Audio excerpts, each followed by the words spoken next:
Eddie M. Watson, better known in my older age as Ed Watson, Route 3, Lake City, Arkansas, close to a little community called Burnt Hill.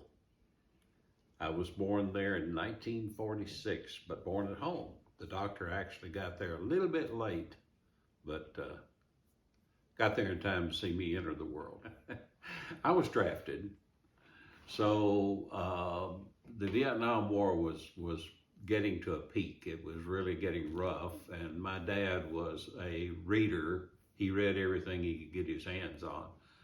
So he was pretty much up to date with what was going on in Vietnam, and he was scared to death for me to go into the military. He always, though, very, very supportive. If we were on the way from Burnt Hill, where we lived, to Jonesboro, and we saw a person in uniform, my dad would stop, ask them where they needed to go, and if he could, he'd take them to their destination. So he was very supportive of it. I think he was very proud that I was serving in the military, but I think he was terrified. Because then later on, started school at Arkansas State University. I worked in the radio TV department there. Got a little bit of a work scholarship there to do music of the masters. Didn't know anything about classical music, having grown up, in a rural area.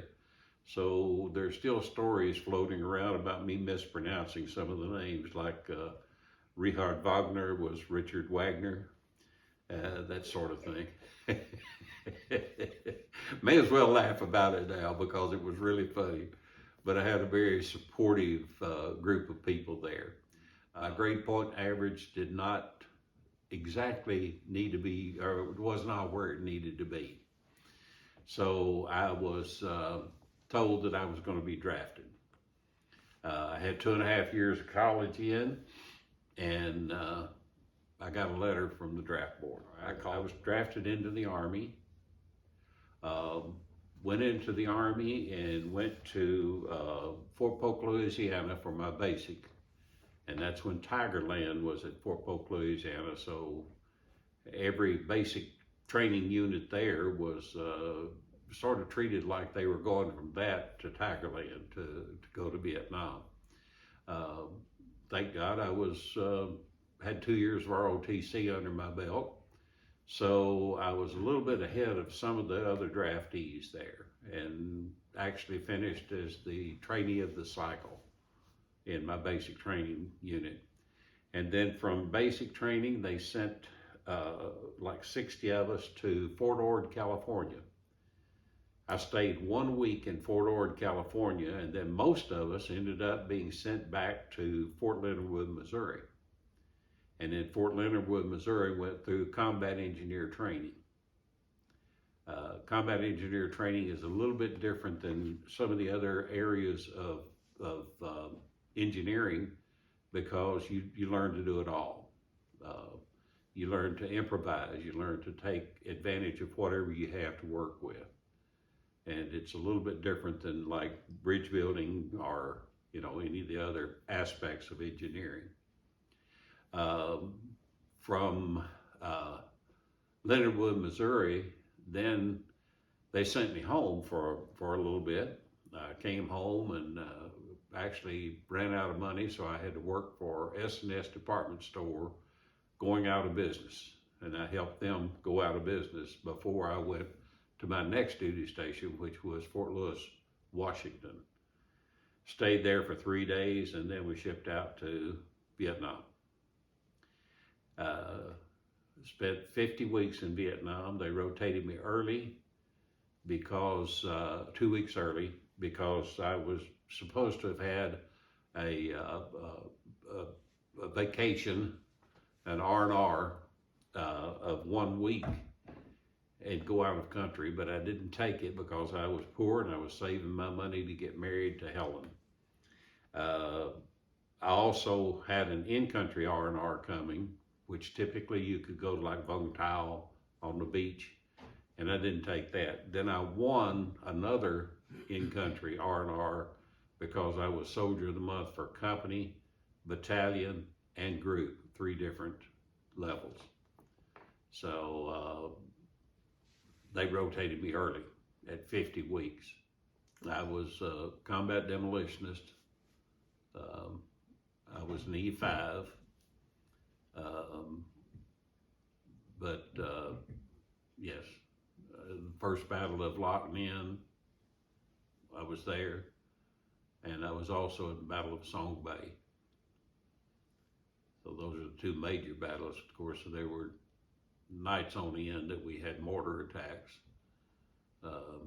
In fact, I have a flag that has holes in it that I had put up on a bamboo pole on top of my bunker. We were sleeping in trenches in the ground with steel matting over the top of that, and then sandbags on top of that. And I had stuck this flag up, and a mortar hit our hole, and it didn't hit any of us. It all dispersed.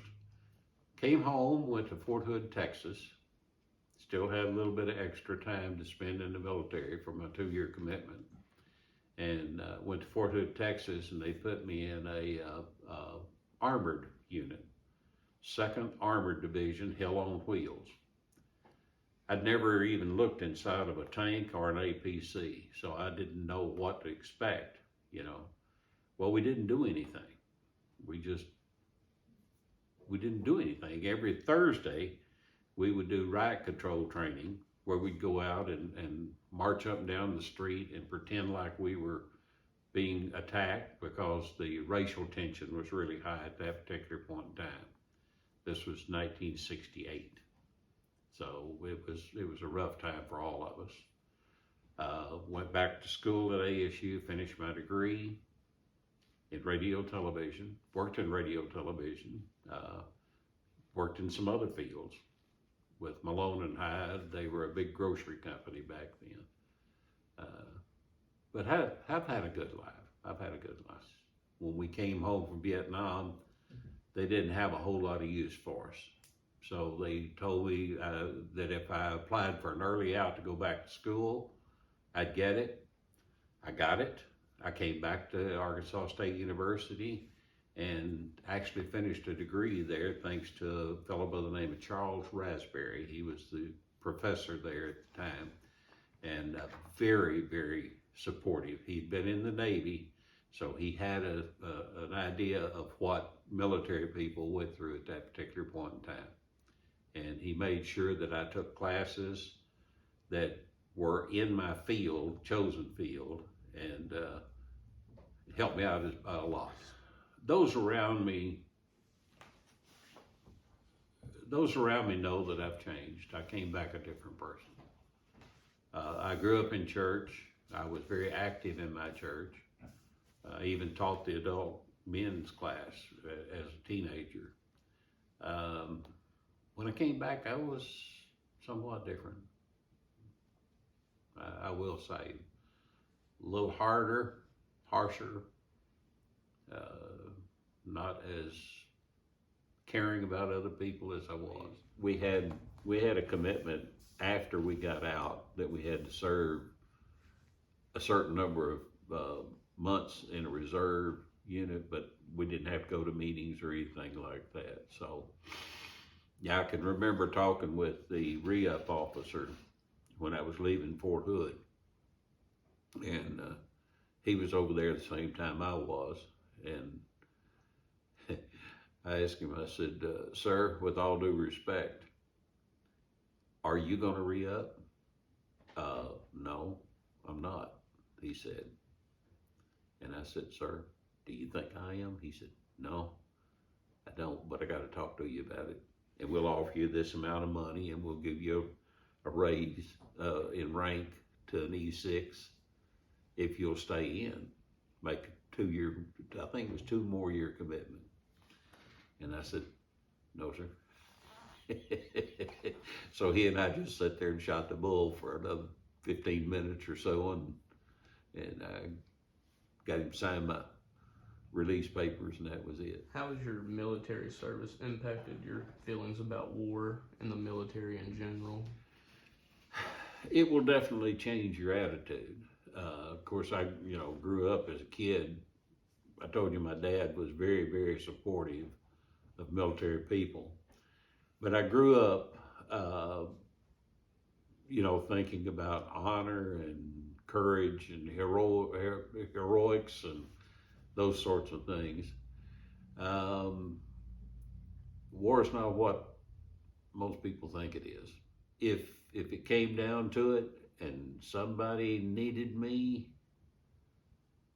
and I still had any use, I'd do it again.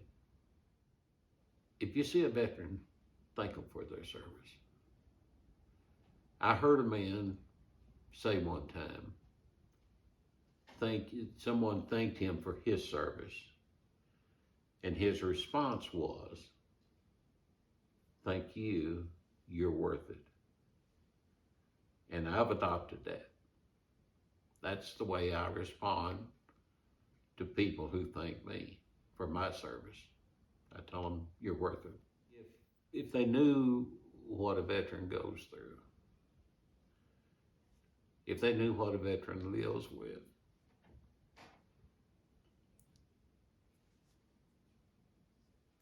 I think they'd view us differently.